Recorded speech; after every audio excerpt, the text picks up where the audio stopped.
Hello guys, welcome back to my English Learn channel.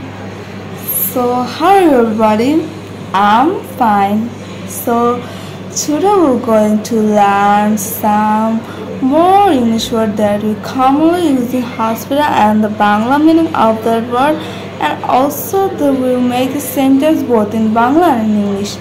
আজকে আমরা আরো 10টি নতুন শব্দ শিখব যা আমরা নতুন ইংলিশ শব্দ শিখব যা আমরা সাধারণত হসপিটাল ব্যবহার করে থাকি এবং তার বাংলা মানে এবং আমরা দুটোতেই বাক্য তৈরি করব, ইংলিশ এবং বাংলা। সো আমি কিন্তু আগেই বলেছি আপনাদের বাক্য তৈরি করতে গেলে অবশ্যই কিন্তু সেটাকে মানে ইংলিশ সাবজেক্টটা কোনো সময় সাবজেক্ট হিসেবে নেব না এবং অবশ্যই কিন্তু বাংলায় চিন্তা করতে হবে এবং past form, present form, future form কোন ফর্মে আছে তা কিন্তু খেয়াল রাখতে হবে। তো আসুন তাহলে আমরা শুরু করি। প্রথমটি হসপিটাল। প্রথমটা কি?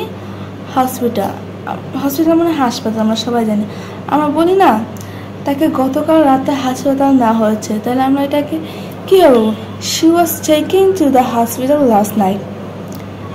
দ্বিতীয়টি অ্যাপয়েন্টমেন্ট। অ্যাপয়েন্টমেন্ট মানে হচ্ছে একটা সময় নির্ধারণ করা, পরীক্ষা নিরীক্ষা করে না হসপিটালে গেলে, ওইটা আর কি।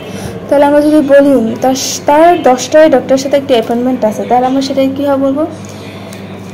She has a doctors appointment at 10 AM।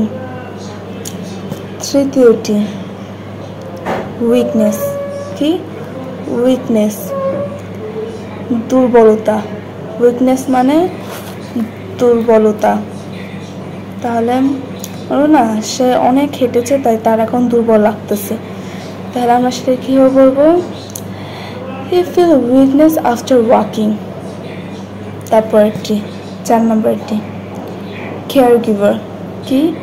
Care giver মানে মানে কি সেবাদানকারী এরকম আর কি। তাহলে এটাকে আমরা যদি বলি তার দৈনন্দিন জীবনে সব কিছুই দেখিয়ে দিচ্ছে, তার একজন সেবাদানকারী সাহায্য করছে তাকে, তাহলে আমরা কি আর caregiver helps him with daily tasks.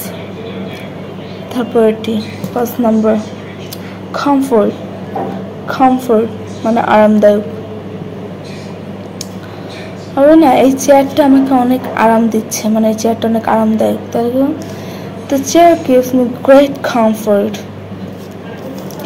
তারপরটি retirement. কি? রিটায়ারমেন্ট না সে তার রিটায়ারমেন্ট টাইমে অনেক শান্তিপূর্ণভাবে কাটাচ্ছে, সে তার রিটায়ারমেন্ট সময় অনেক শান্তিপূর্ণভাবে কাটাচ্ছে। রিটায়ারমেন্ট মানে অবসর সময়। তাহলে মানে আমরা কাজ করি, তারপর আমরা অবসর পাই না, আমাদের বয়স হয়ে যায় তখন, তো এটাকে আমরা কী? He is enjoying his retirement peacefully. Memory মানে স্মৃতিশক্তি। মেমোরি মানে স্মৃতিশক্তি। আমার না তার মেমোরি আগের মতো আর শার্প নাই। কি বলি আমরা? তার মেমোরি আর আগের মতো নেই, তবে his memory is not as sharp as before. তারপরটি ডক্টর। কি? ডক্টর মানে আমরা তো জানি কি মানে যে চিকিৎসা করে ডক্টর, তো আমরা জানি ডাক্তার বাংলায় আর কি। আমার ডক্টরের সাথে অ্যাপয়েন্টমেন্ট আছে কালকে। I have appointment with the doctor tomorrow. Rest মানে বিশ্রাম। রেস্ট মানে বিশ্রাম। তাই তোমার এখন কিছু বিশ্রাম নেওয়া দরকার। You should take some rest now. Okay বন্ধুরা, আজকে আমরা এখানেই শেষ করছি 10টি। আগামী পর্বে আমরা কী জানতে চাই অবশ্যই লাইক, কমেন্ট, শেয়ার করবো এবং আপনাদের জন্য কী জানতে চান কমেন্টে কিন্তু জানাই দেবেন এবং তা আগামী পর্বে নিয়ে আসবেন। অবশ্যই কিন্তু লাইক, কমেন্ট, শেয়ার করতে ভুলবেন না।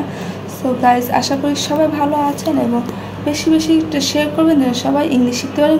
অবশ্যই অবশ্যই অবশ্যই এটা আমরা সাবজেক্ট হিসাবে নিব না, এটাকে আমরা চলচভাবে আমরা ইউজ করব।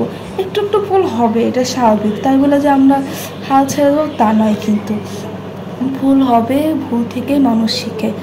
তো আমরা আরও ফেলার is the pillar of the success, অবশ্যই আমরা তা মনে রাখবো এবং সামনের দিকে এগিয়ে যাব। ওকে বন্ধুরা, আজকে এখানেই রাখছি, সবাইকে বাই।